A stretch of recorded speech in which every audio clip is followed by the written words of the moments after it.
Salut à tous, donc ravie de vous retrouver après un peu d'absence, il faut bien le dire. Donc ce qui s'est passé, c'est que j'ai beaucoup de devoirs en ce moment, j'ai vraiment beaucoup de choses à faire, c'est assez difficile. Du coup j'essaye de m'organiser au mieux, mais c'est clair que c'est difficile de faire des vidéos et c'est même difficile de lire, pour tout vous avouer. Mais je m'en sors quand même, donc je lis toujours avant de dormir. Donc finalement ça va. En tout cas, je voulais vraiment vous dire que je n'arrête pas du tout les vidéos. C'est pas parce que j'en fais moins qu'avant que j'ai arrêté, loin de là, c'est juste que j'ai moins le temps. Donc je vous ai expliqué tout ça sur Facebook si vous voulez en savoir plus. En tout cas, me revoilà. Donc aujourd'hui, je vais vous parler d'un livre que j'ai lu donc il y a quelques temps. Ce livre a quelque chose en plus que les autres livres n'ont pas. Et du coup, j'ai vraiment envie de vous dire quoi. Je pense que vous l'avez vu dans le titre de la vidéo, mais le livre dont je vais vous parler, c'est Les Hauts de Hurlevent de Émilie Brontë. Alors, moi j'ai une édition un peu spéciale, c'est celle-ci. Je vous l'avais montré déjà dans une vidéo. En fait, je l'ai eu d'occasion à Gibert Joseph à Paris. J'ai payé vraiment pas cher ce livre. Et en fait, il est franchement exceptionnel parce que c'est les trois œuvres principales des sœurs Brontë. Donc il y a Jane Eyre, Léo de Hurlevent et Agnès Gray. Donc moi pour l'instant je n'ai lu que Léo de Hurlevent de Émilie Brontë. J'ai pas encore lu Agnès Gray ni Jane Eyre. Mais je compte le faire un jour ou l'autre. En tout cas, si vous pouvez avoir cette version d'occasion pas très chère comme moi, je vous la conseille franchement. Même si, là on va parler un peu technique, pas vraiment de littérature. Mais le petit problème avec cette édition, c'est que les pages sont ultra fines. Je sais pas si vous voyez. Du coup, bon, des fois, c'est vrai qu'on a l'impression qu'on ne finira jamais le livre. Et en fait, si on le finit. Donc, ne vous inquiétez pas. En fait, c'est un livre qui m'a beaucoup surprise. Parce que, pour tout vous avouer, je m'attendais à une romance à la Jane Austen ou à la Elisabeth Gaskell. Du coup, j'avais pas mal d'a priori. Du coup, je m'attendais pas du tout à ce que j'ai lu dans ce livre. Parce qu'il faut savoir que Émilie Brontë n'est pas Jane Austen du tout. Donc qu'est-ce que ce livre a de spécial? Ce livre est d'une extrême violence. Alors, Les Hauts de Hurlevent, violent, ça peut vous paraître un peu fou, mais pourtant c'est le cas. Moi, ce livre m'a remué, on va dire, puisque je m'attendais donc à quelque chose de calme, d'une romance avec les grands poncifs du genre de la romance anglaise du 19e siècle. Et là, waouh, pas du tout. En fait, là, c'est un roman extrêmement violent, mais d'une violence physique, mais également psychologique.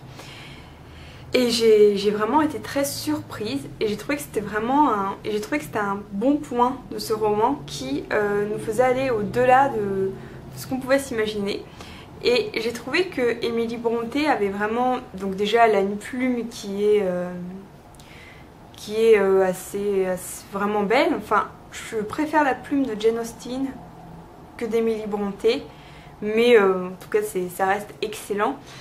Mais surtout au niveau de l'intrigue, on va dire, au niveau du scénario, de l'intrigue du livre, là c'est quelque chose, c'est du haut niveau quoi.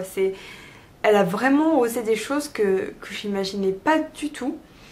Alors qu'est-ce qui se passe dans ce roman? Dans ce roman on va suivre deux familles sur deux générations. Donc déjà ça change puisque généralement dans Jane Austen on suit qu'une génération. Là on est deux générations. Et autant vous dire que ce ne sont pas des familles les plus exemplaires au monde. Ce sont des familles qui sont entourées d'énormément de mystères. On ne sait pas tout et quand on finit le roman, on se demande s'il y a des choses que l'auteur ne nous a pas dit mais qu'on est censé deviner ou laisser deviner, mais en même temps on ne sait pas si ça s'est vraiment passé. C'est extrêmement fort parce qu'il y a des choix de narration qui sont faits qui sont extrêmement intéressants, c'est-à-dire que plusieurs fois on a des récits dans le récit. Si vous connaissez un peu ce que c'est, ça veut dire que en fait l'histoire nous est racontée par quelqu'un qui elle-même raconte des choses qu'on lui a raconté quelqu'un d'autre. Du coup on ne démêle plus le vrai du faux, on ne sait plus ce que l'auteur veut nous dire pour de bon, ou ce qu'elle nous laisse penser, ou les fausses pistes dans lesquelles elle nous amène. Et du coup, mais franchement, c'est du génie. Il fallait y penser et c'est extrêmement bien trouvé. Et en fait, c'est un livre qui pose plus de questions qu'il n'en répond. À côté de ça, il y a une psychologie de tous les personnages qui est extrêmement poussée et franchement qui est super bien faite.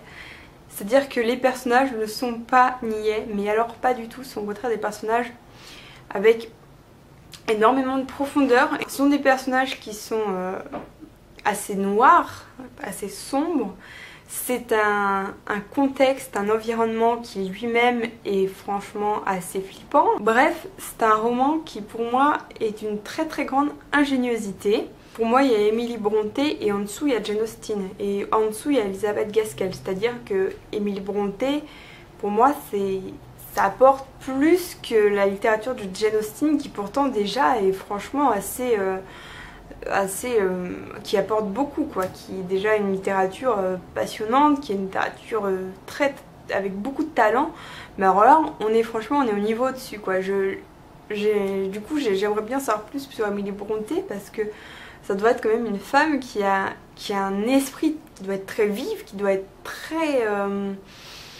très osé je dirais, enfin je sais pas comment dire mais voilà.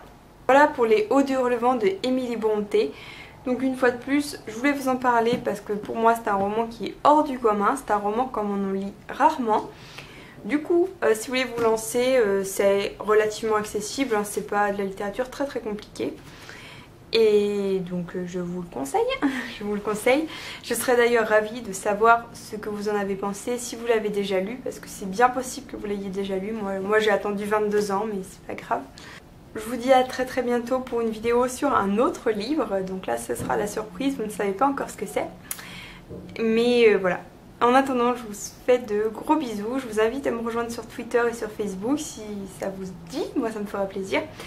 Et je vous souhaite une très très bonne continuation et à très bientôt. Salut!